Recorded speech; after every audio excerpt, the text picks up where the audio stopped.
Saya pertama tiba di Indonesia, kemudian ke Bekasi, ada seorang ibu konsultasi dengan suaminya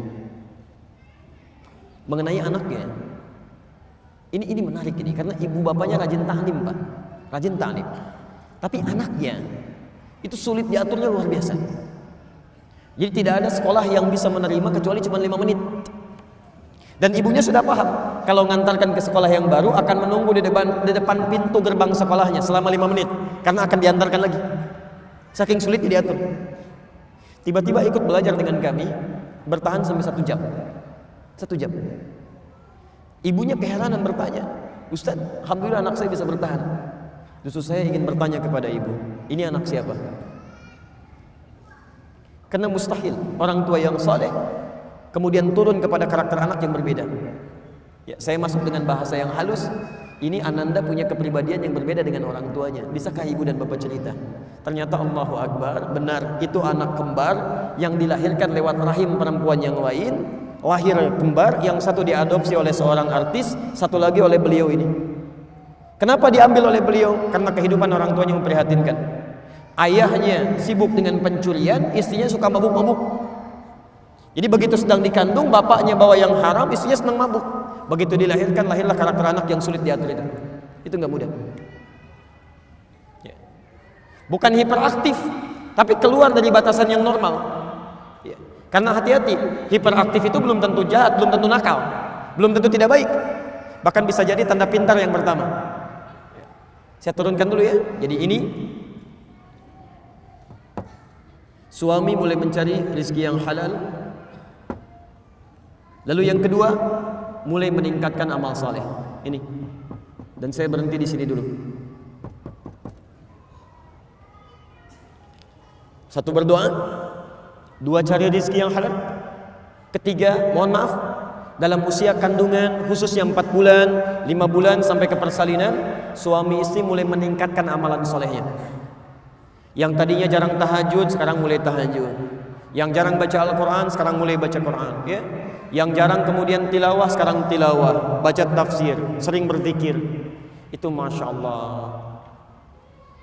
Saat putra kami di usia-usia seperti ini dalam kandungan, kita datang untuk konsultasi mengenai keadaan janin pada dokter perempuan di Ciputat pada saat itu. Anda tahu apa yang disampaikan dokter ini? Pak, ini kami sudah ada pertemuan dokter-dokter muslim se-Asia. Disimpulkan ternyata ada pengaruh positif yang langsung sampai kepada janin anak yang dikandung dari peningkatan amal soleh kedua orang tuanya. Dan di Malaysia pernah diuji, ketika seorang anak dalam kandungan dibacakan Al-Quran langsung, khususnya oleh ibunda atau ayahandanya, itu Masya Allah berubah posisi janinnya menjadi bersujud, jadi berputar begini. Itu langsung. Itu dokter yang menyampaikan. Kalau orang biasa mungkin bisa saya dengarkan, saya tinggalkan. Ini dokter. Lalu kami coba praktikkan pada anak kami, anak yang pertama. Ya, kita coba mulai tingkatkan amal saleh, baca Al-Quran, sampai kami beli speaker aktif. Ya, kemudian diisi USB. Di situ Quran aja terus berputar sampai 24 jam. Sampai hari ini. Ya. Di walaupun kita kosong, rumah tidak ada, itu Qurannya tetap putar, Pak.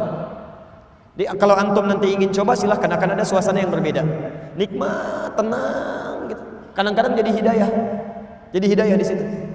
Nah, kalau istri kami sedang kesulitan, capek, maka pakai earphone, tempelkan di perutnya. Ya, maka terus Quran diperdengarkan. Apa yang terjadi? Begitu anak ini dilahirkan, kemudian mulai berkembang, usia 1 bulan, 2 bulan.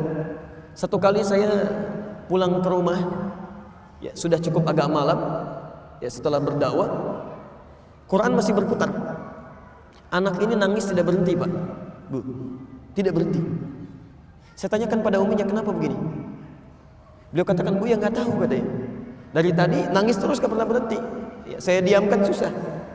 Saya coba merenung diam. Setelah itu saya katakan, coba ganti suratnya dengan Ar-Rahman, putar. Begitu diputar suratnya, ternyata diam. Saya bilang kembalikan ke ayat tadi, ternyata nangis lagi. Allahu Akbar. Ternyata ayat yang sedang dia perdengarkan itu, yang sedang dia dengar, itu ayat yang sedang berbicara tentang siksa neraka. Di anak yang terus diperdengarkan, respeknya kepada Quran tinggi. Begitu dia bisa merangkak pertama kali ketika melihat bapak ibunya sedang memulai murajaah Quran. Kami sedang murajaah Quran, si anak ini dengar Quran, dia mengejar, Pak. Sampai kami beri nama Muhammad Hamilul Quran, yang lekat dengan Al-Quran. Ini pasti ada pengaruhnya. Ya. Jadi antara ikhtiar yang Anda lakukan dengan apa yang kemudian Anda hadirkan pada anak pasti akan ada pengaruhnya. Ini yang dilakukan oleh orang tua Imam Asy-Syafi'i, yang dilakukan oleh orang tua Imam Ahmad bin Hanbal, yang dilakukan oleh orang tua Imam Al-Bukhari. Nanti kalau ada waktu saya akan ceritakan bagaimana Imam Al-Bukhari yang lahir kemudian ayahnya meninggal dunia, yang matanya kemudian buta, tapi karena ikhtiar kedua orang tuanya oleh Allah Subhanahu wa taala dikembalikan matanya bisa melihat normal. Bisa melihat normal. Ini poinnya. Jadi kalau ada anak sikapnya kurang menyenangkan, yang pertama jangan dipersalahkan. Mungkin Anda juga yang salah awalnya. Tidak memberikan harta yang halal, membawa yang syubhat ke rumah, tidak memberikan perhatian yang benar. Ini poinnya.